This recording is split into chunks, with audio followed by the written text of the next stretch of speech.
Hey everyone, this is Dinah Rose. Welcome to my channel. I talk about reality TV and whatever is popping on social media. Today is a commentary on Love and Marriage Huntsville. This is actually season 4, episode 13, and it was called Wine and Grind. The boys said a lot on this trip that is worth dissecting, so I'm going to do that here. And I want to apologize to you guys for getting this video up late.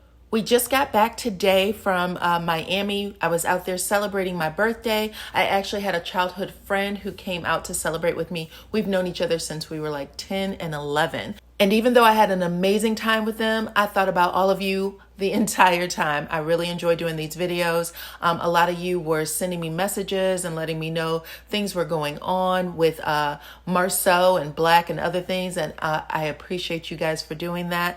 And then some of you even sent me a little birthday cash, and I was very grateful for that as well. Special shout out to Miss Paulette. I got all of it, girl, and I appreciate you so very much. And then there were some people who had donated to my channel in the past. Pamela and the Black Bumblebee, and I believe Landis. Those are names that come to me, to my mind, and that's because I can recall it from my Cash app. Some of you who send anything through that thanks button on the YouTube channel, that's a little harder for me to recognize because it comes through the comments. That's the only way. It doesn't actually provide your name, so I can't acknowledge you. But I don't want you to think that I'm not appreciative. I am very, very appreciative, okay? And I do apologize that there isn't a better way for me to recognize y'all. But I do want to say thank you, okay? And yeah, that's pretty much it. If you guys could just like this video right now so that it can, help push me up in the algorithm, and that's how others will reach me. Also, hit that notification bell. Also, hit your subscribe button. I truly appreciate every single one of you for rocking with me, and let's get started. So you guys, I first want to point out that this episode was all about the boys' trip. We get what happens when they arrive at the mansion, and then we get what happens the day after. And then we also get a short scene from Melody and Tiffany and a short scene from Kimmy and Tisha. But the day they arrive, it is Martell, Marsau, Maurice, and Louis. And Melnika, Martell's manager, greets them at the door. She introduces herself to Louis. It looks like she knows Marsau and Maurice. They give her a warm, hey girl, how you doing? And Marsau actually seemed a little surprised to see her there. So he knows that some things are about to pop off just by how she's dressed. She's wearing this, I don't even know how to describe it. It's a Christmas tinsel type of dress with a high slit. And this time she has her Gucci belt turned right side up. I was definitely looking at that when the scene came on. But yeah, then Marsau asks, did you know Martell's grandmother? She says no. Then he said, how long did you guys know each other? Melnika turns to Martell like, how long have we known each other? And I was like, girl, just a few episodes ago, you both said y'all known each other for 30 years. But Martell answers the question. And then in confessional, Marsau says that he admires the commitment that Melnika has to her place in Martell's life. That's how he said it. To her commitment and her place in Martell's life, considering she's been put in the friend zone for 30 years, which means that Melnika, who has known Martell for all of his marriage, and then some, she's been sitting on her hands for a very long time, waiting for something more. Then the men with rings on their fingers all called their wives, and they all had the same conversation for the most part. Why are you guys in this big ass mansion? Who is there with y'all? What do you plan on getting into? And I don't trust Martell. And all of the men answered the exact same way. We have no idea what Martell had planned. This is his event. And also, we know how to be married. While all that was going on, there was a bunch of women gathering together in the living room, literally waiting for the men to come downstairs. So Martell actually had a little dinner party planned with these women, and then afterwards they went to the strip club. At least the girl in the pink was there. That one I saw on film along with Melnika. But you guys, if y'all remember that video from a couple of months ago when we got a little extra behind the scenes footage of all the boys talking about the day after they were all eating breakfast, there were more women in that house other than Melnika. So I'm wondering how many of these girls may have spent the night. So back to the husbands, after they hang up with their wives, they get cleaned up. They put on their hard bottom shoes, their slacks, their suit coats, and they go downstairs. And they have a look of shock on their face, but they're also trying to play it cool for the cameras. They don't want, to be caught with their eyes looking like saucers and their tongues hanging out the mouths, even though that's exactly what it looked like. In confessional, Maurice says the new guy's trip is not supposed to be like the old guy's trip. And for as much as Maurice and Marsau keep trying to deny that anything happened, they keep telling on themselves with lines like that.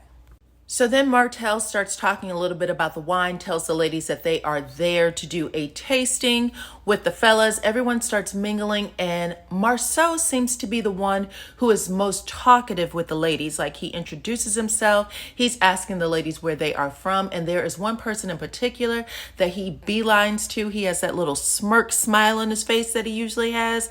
And you guys know exactly what kind of smirk smile I'm talking about too. You've seen him have it when he has been talking to Melody and Melody says something witty to him, and all of a sudden you catch him smiling and smirking like a teenager with a schoolboy crush.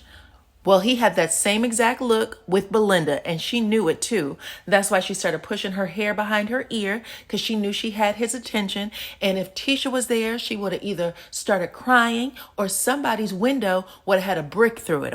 And Marsau 100% knows this. So just to get the heat off of his tail when Tisha sees the scene, he decided to drop a little cute joke talking about which one of you ladies want to fix my plate. And of course, everybody dressed to the nines with their best Chanel is going to turn around like, I know you lying. And he was like, what, did I say something offensive? Oh, because my wife fixes my plate all the time. So that was a little wink, wink to Tisha. However, Tisha's not there. So when them cameras go away, y'all do what y'all do. And we all know this. But just to push the envelope even further, they're sitting down, they're eating dinner, and now they've been asked by Melnika to give her a commercial about the wine. And Marsau says something cute like Wine Down Wednesdays. And then Maurice says something like, close your eyes, imagine yourself on a beach with somebody you want to be with and this bottle of wine. And then Louis decided to come with the nasty and say, why pop it on the beach or every once in a while? Why not pop it every day? Pop the bottle, and then he spins his finger around like a helicopter and said, spread. To which we get the widest open mouth laugh from Maurice and Martell. They are like stumping their feet and slapping their backs against their chair like it's the best joke they've heard all night. Marsau, on the other hand, is looking at Louis like, who are you? Like, where did this even come from? In fact, all of us are looking like that, which means that clearly Carlos had the same conversation with Tiffany and Louis that he had with Tisha the first season. Step it up, or I'm gonna have to kick you off the show. Now, I do want to say that not all of the women were laughing at Louis's joke, okay? You could see that some of them were kind of offended by it. But then we get a different scene with the boys there by themselves. I'm assuming that the women are being whisked away to the strip club. And Martell makes a joke that no one needs to worry about Tiffany and Louis because they're open. Marsau perks up like, open? What does that mean, you're open? Are you in an open relationship? Then they do a flashback scene of Martell, Louis, and Tiffany. This is when Martell tells Louis that there's going to be this Atlanta trip. But Tiffany, for some reason, shares with Martell that she wants another baby. Then Martell says to her, I could show you better than I can tell you. Like he's joking about impregnating her with her husband sitting there. Now, I'm sorry. I just feel that's a little too close for comfort. It's actually offensive, but Martell jumps up out of his seat, laughing, doubled over. And even Tiffany, she's laughing a lot harder than she should be. And I got the impression in that scene, Louis looks a little like, why are you laughing this hard? But he's trying to just, I don't know, keep up with it a little bit. I think he should have been like, calm your ass down to both of them, but he didn't do that. They flash back to the boys at the mansion, and Marsau is still like, what are you saying that you're open? In confessional, Marsau is like, I don't know what Louis said to Tiffany to make this happen, but now I am very receptive to receiving any advice he may have. When they get back to the scene, Louis said he is not in an open relationship, but who knows? Then Martell asks, do you guys want to go to the strip club? He looks at Marsau just to make sure. Hey, you good? He said, I'm good. I got my ring on. He was like, okay, I don't want there to be any more back pics of you out there. And Marsau said that wasn't me. And once again, Maurice makes a face that says otherwise. So in the next scene, we get all the boys at the strip club, and Martell, Maurice, and Marcel, they love it there. You can tell they are very comfortable. They could eat, sleep, and you know what there with no problem. Louis, on the other hand, he is sticking out like a sore thumb. He is looking at his drink, looking at his hand, reading his phone. He's doing anything except paying attention to the women in the strip club. In confessional, Marsau says, I think being open is Tiffany's idea. And that tells you everything we need to know about Louis and Tiffany. This isn't their friend group. Let's just put it that way. And then we get some more raunchiness from Martell. He actually whispers in one of the strippers' ear, can I have that tonight? And she responded back, at first, I think she was also embarrassed because she knows she's on camera. But she said, I don't think you can handle it. And then Martell tells Marsau that that's going to be baby mama number 6. Let's leave it there. So the day after, all the boys are at the table. They are eating breakfast, okay? So it's early. And they are giddy. They are literally drunk with laughter. Everything that any one of them says, they are laughing, giggling at it. And it's just what happened in Atlanta stays in Atlanta kind of vibe. You can tell that they are all bonded by something that they did or said or seen. And then Marsau starts making some extra jokes. He's like, listen, you got 2 males. Maybe you need a 3rd male. Maybe that 3rd male will be the charm kind of thing. Then Marsau asks, how are things between you and Melody? And Martell says, at one point, I did want my family back, but not anymore. She has a dark heart, a cold heart. And then Marsau says, you can take accountability for what you've done because you know you've done shit wrong. Then Martell basically loses it. He's like, I don't want to hear that bullshit. I have taken accountability for my part. I'm not going to do this anymore. And he just goes on and on and on. And I'm literally stumped because Martell has a lot of audacity. Right now, it feels like we are getting 2 different stories. Wasn't it Martell's heart that was cold and dark when he decided to leave his home during a pandemic to sleep with another woman and then get her pregnant for the 3rd or 4th time?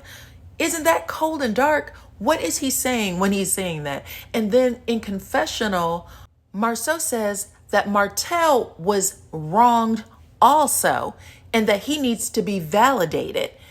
I beg your pardon? Wronged how? All of Martell's children with Melody look like Martell. What in the hell are you guys saying at this point? Every time I watch this show, I feel like it's a damn mystery, like we are trying to solve a murder mystery every single time. But at the end of the day, Martell, Marsau, and Maurice are very misogynistic. So anything that comes out of their mouth, they are male chauvinists. Anything that come out of their mouth, you really just have to ignore at this point. So the last scene with the guys, they go to a rage room where they beat up a bunch of stuff and let out their frustration. Martell was beating up everything that happened last year, so the loss of his marriage, things like that. I think Marsau was beating up anything that had to do with Miss Wanda, so he was beating out his frustration for that. Louis had pent up sexual frustration, and for some strange reason, Maurice said that his frustration was that 14-year-old monster wasn't a self-starter. So unbelievable. Last scenes are with the women. Melody and Tiffany meet each other to shop around a little bit and talk about Tiffany's trip to Utah. She said that she's going to continue her search to find her biological father. And then she also starts talking about Louis, and she's trying to make Melody think that she has problems, and Melody told her that she's not going to accept that. She said, whatever's going on between you and Louis, you will work it out. She has faith. Don't even put it in the atmosphere. And that's how that scene ends. And the last scene I'm going to talk about is with Tisha and Kimmy. And I'm going to tell you guys something. Anytime y'all see Kimmy start pinching her ear or rubbing her ear, she's trying to stop herself from saying something. So either she doesn't believe what that person is saying, or she just really doesn't want to be a part of the scene. And she would do it every single time. And in this scene in particular, Tisha was like, oh, I bet you they go to a strip club. And Kimmy was like, you think so? Now, mind you, just a few minutes before that, Kimmy was like, I bet you Maurice is at a mall right now buying me a pair of shades because every time he goes on a trip, he goes shopping. That's what she wants to believe, or at least that's the story she wants to push out to the viewing audience. But nope, Tisha shut all that down and said anytime they're together, they go to a strip club. So now she's sitting there wringing her ear. Then she starts talking about Martell and dogging him. Oh, Martell got this wine and he doesn't even drink wine. Martell has this cookbook and he doesn't even cook. And Kimmy is kind of squirming in her seat. She's turning her head and rubbing her ear again because at the end of the day, y'all all are selling brands because of your celebrity status on TV. It has nothing to do with the fact that any of you are experts at what you're doing or selling. When I hear that you're selling a teenage journal for girls, I don't think, oh, Tisha's a good mentor. When I hear that you guys have a champagne, I don't think, oh, Marsau and Tisha are champagne connoisseurs, or that you know anything about cigars, any of it, okay? But you could just tell that Kimmy is like, girl, you're going to ruin this for yourself because people are going to talk about it for sure. And she's right, because I am. And then the nail in the coffin is that Tisha said, I hope there isn't any scandals from this trip, but if there is, that's okay because I've decided to trust my husband. I can't let whatever people are saying on the outside get to me anymore. God knows my heart. And if he wanted me to know something, he would tell me.